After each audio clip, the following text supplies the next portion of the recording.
Is there such thing as work-life balance? I'm in the camp of it doesn't exist. If you're going to really be super successful, there's sort of an all in, but that means all in on what you're doing at the time. Hi, I'm Chris Sugden, managing partner at Edison Partners and your host of Electrifying Growth. This is Sit Down with Sugden, where I share from my experiences as both the investor and an operator to help you get that next stage of growth. Welcome back to another episode of Sit Down with Sugden. I appreciate everyone out there that's listening and better yet, passing it along to your friends and colleagues. I hope some of this advice is useful to you all out there and will continue to be throughout the year. Trying to think about building a bit of a theme here for the start of the year. In the last episode, we talked about effort versus results. If you haven't listened yet, I think we can all relate to, we're doing all these great things. And at the end of the day, it's not translating to the P&L being more positively impacted. So if you're interested in that effort versus results, go back and listen to our last episode. On this episode, let's talk a little bit about habits of great leaders. And by great, I mean in our own world. We can debate about the greatest presidents and leaders in history, but in the world of high growth businesses, let's talk about that. And I'll take it down to a fairly kind of practical level as opposed to, really big picture grande thoughts. Let's kind of bring it down and dirty. And I think the first thing I think about, and it's the CEO who was one of my earliest folks I backed, was more than 20 years ago. We both still to this day, one, stay in touch. He sits on a couple boards with me. We reflect on the idea that it seems like the best CEOs and therefore I'll say the best leaders in our context of high growth companies and technology companies are the busiest. How can that be, right? How is it that those who answer my emails within a day or 2 days, hopefully even faster, those who keep a really rigorous to-do list and actually get their to-do list done, how is it they have time to show up for big events?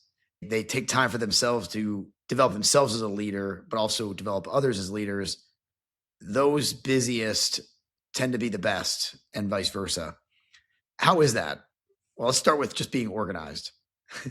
I think it's really simple. It's really practical, but I have found myself, and I actually asked myself to do this in 2026, not a big resolution guy. And maybe in the next episode, I'll talk about, I didn't create as much a resolution as I created something I'm going to focus on at a high level, but at a more detailed level, I'm back to making to-do lists. I found myself making commitments on a call, on a Zoom, in a meeting, and then being reminded a day or 3 days or a week later, hey, can you make that introduction again? So start with the basics. The busier you become, the harder it is for you to remember.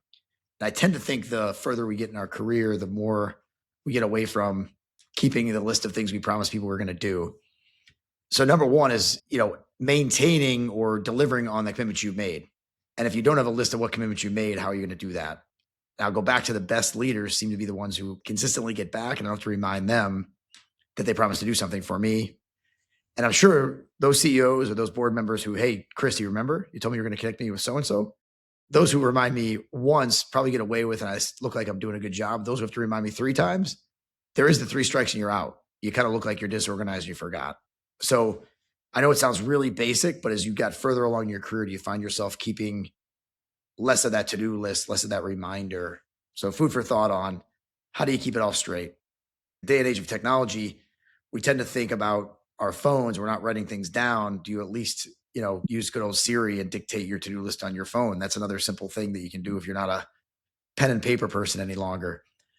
Second, I mentioned it already, but getting back to folks, guilty as charged. We all get way too many emails. One of the things I do, I'm a zero inbox person. I can't really sleep at night if my inbox is more than 0. Right now it's like at 12. I can tell you literally that's maybe unopened. At least it was before I started this recording. And it will drive me crazy almost to a point where I can't put my head to bed if I don't get it to 0. I frankly start my day by deleting all the things that I thought that list would be interesting to be on, that newsletter, that industry data. But how many things are in your inbox that just take time? And so the old unsubscribe button, it sounds really practical, maybe even stupid, but I find at the end of a day, if I've been somewhere truly out of pocket, doesn't happen often, but I've got 300 or 400 emails in a day, maybe sometimes more. That's not bragging, by the way. But I actually find out that I've got 200 emails that I could have deleted and never showed up in my inbox. Why are we cluttering our life with that? So sort of simplifying so that those 100, maybe it's even 50, and of those 50, it might even be 20 emails that are really important. How are you prioritizing? Because we're constantly inbound with insanity. So there's lots of simple tools out there for productivity, but I guess I go back to, since emails become in business, next to, I guess, some people use Slack, some people use Teams, pick your favorite productivity tool, communication tool you're using inside your company. But at the end of the day, email is how the outside world's communicating with you and vice versa. Do you get 100, 200, 300 emails a day of crap that you literally, if it never showed up, you wouldn't have missed it? Guilty as charged. I can say I've entered this year trying to hit the unsubscribe button on a lot of things. Again, really basic. I know it's like, why is he going down this? Because I found myself over the years, it just accumulates. And like I said, if I'm playing golf for the day or for a few hours and I go away and I find out I have 150 emails in just even a half a day, and I find out that 2/3 or 90% of those weren't needed, I got to go do something about that, not just let it happen every single day. Let's just talk about social media. You're a CEO and you've convinced yourself you need to be a celebrity. Your marketing team, your PR teams have convinced yourself you need to post on X or post a TikTok or post a video. Does that post turn into doom scrolling? If you're an iPhone person, you get the weekly pickup report, how much you used your phone, et cetera. Do you look at that at all? I found myself, part of this was even commitment to my kids, looking at it during the holidays, trying to see if I was going down versus up, because you're around kids and family and you want to see if you're being dedicated to them. So again, one of these kind of practical things I've sort of set, not a resolution as much as it is, at least look at that report and remind yourself on that Sunday. Boy, last week I spent way too much time on X. And as a big football fan and college sports fan, I tend to find myself, I went here for business. And now I got stuck into I just lost 15 minutes of my day on the latest saga of the coaching carousel in college football, as an example. So be careful out there. I know a lot of CEOs just say, I don't have time for it, and they're out. Good for them. Good for you. But sometimes you are truly doing it for business. Maybe it's a LinkedIn post, but then the LinkedIn turned into doom scrolling. Well, that's interesting. I spent 15 minutes on something that wasn't productive. So I'm going to kind of walk backwards and say to myself, and I've said it to myself already, who did I commit to and did I get back to them quickly? To-do lists and email, hand in hand. What productivity tool are you using? I know there's plenty of technology out there. I'm not coming here to sort of sell you on use this or use that. I am coming to sell you on, if you're a CEO, you're probably really busy. And whether your company's 3 people or 3,000 people, and of course, 3,000 means you're even busier with that many more chances for interruption. I don't know how you keep track without writing it down, who you committed to do what for in a day, let alone, commitments you make even in a week. The second is, how many lists and newsletters have you subscribed to over the course of 5, 10, 15 years? Again, guilty as charged. Hundreds of emails coming in. Hit that unsubscribe button if those are the same emails you delete without opening them every day. I know there's plenty of people out there who also don't mind if their inbox says 8,000 or 10,000 or 12,000 unread. If you're one of those people, God bless you, but you're still having to scroll through a bunch of junk. So get off those lists.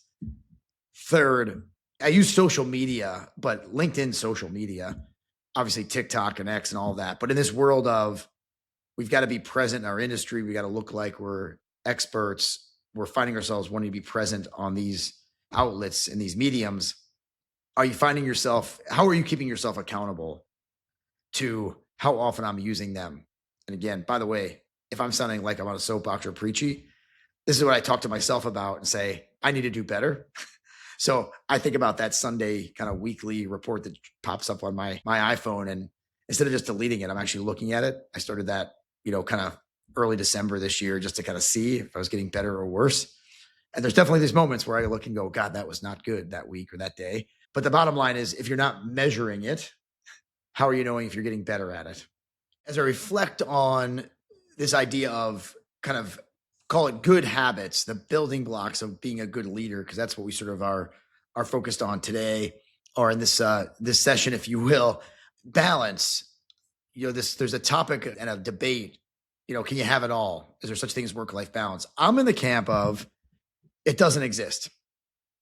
If you're going to really be super successful, there's sort of an all in, but that means all in on what you're doing at the time. So if it's I have a couple of daughters who swim, one who's still swimming.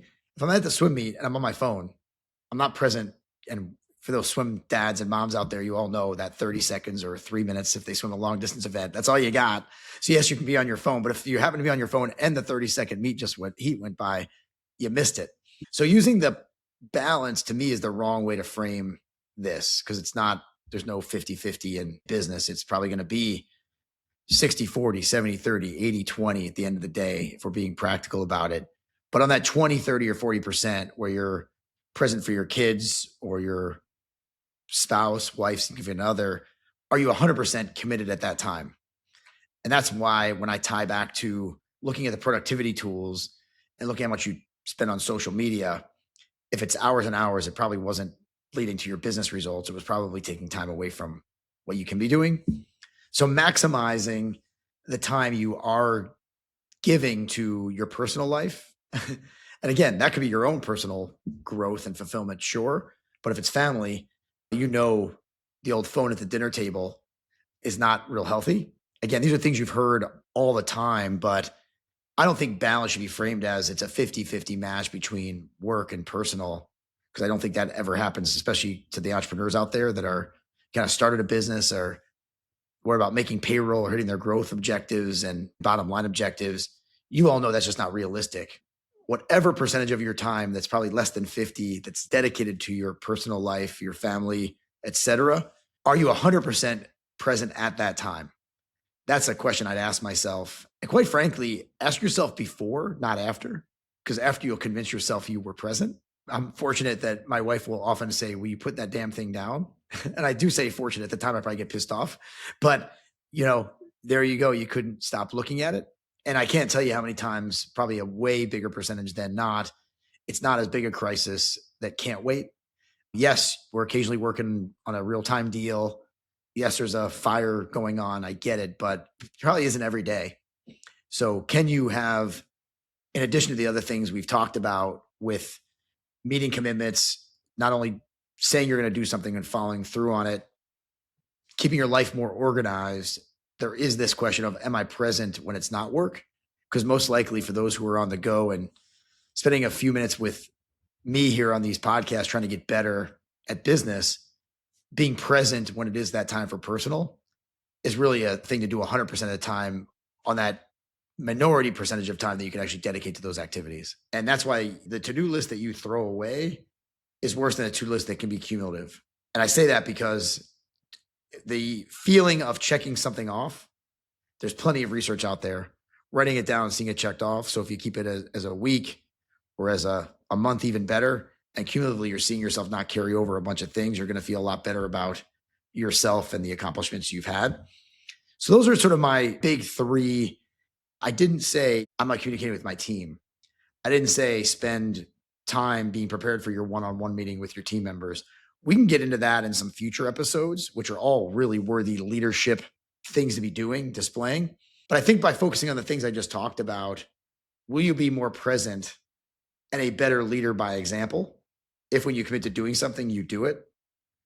If you commit to and you actually answer your emails within a day or 2 days max, will your rest of your team realize you're doing it? One thing I have learned, and again, maybe an episode for a discussion for another day, you can't just do these things and expect everyone to follow because of your leading by example. You actually have to have many times your actions have to be sort of double underlined with words. So maybe even letting your team know you have a goal of, I'm going to get back to all my emails within a certain time. Maybe it's your admin. If you have an admin, if you're, lucky enough to have someone working with you to keep your calendar and your emails, can that person keep an eye if you're making progress? But the bottom line is there's a lot more to leadership than to-do lists and email response rates and how much time I'm spending on social media. But there's sort of a building block, a foundation of being present, of keeping your commitments and doing what you say you're going to do, that there are no better leadership lessons, in my opinion, especially when you think about starting off a year on the quote unquote right note. Again, we'll follow up with what's the best way to hold a town hall? What's the best way to do a one-on-one? We can do those topics later. And as leaders, you have those things you need to do and need to do them well. But at the end of the day, if you don't show up in a way that you want your team to show up, the old do as I say, not as I do does not work as a leader in a business. Thank you for joining this episode of Electrifying Growth. For more resources, inspiration, and a look inside the Edison Partners network, sign up for our newsletter at www.edisonpartners.com. Click on the Stay in the Know button in the top right corner of our webpage. Thank you again.